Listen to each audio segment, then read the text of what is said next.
شر نمیدوردمی عیب نمیدوندمی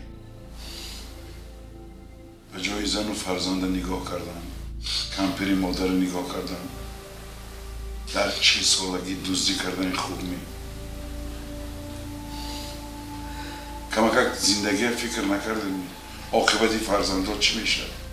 مادر چی میشه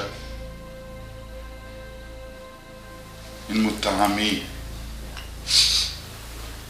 یک بار غمی مادری پیرتان نخوردیدمی و با امید فرزند تولد کرد که آینده شاید آدمی بزرگ شود زن و فرزندش نگاه کنند چی میبیند وای زن و فرزند از شما چی میبیند وای مادری که با امید شما تولید کرد امروز منم حالتون به کجاها رسیده دزدی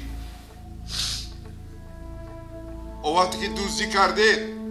اقلا درباره مادر فکر کردید یک بار پیش نظرتون نوردید می مادر پیرتون رفیق مفتش در وقتی دزدی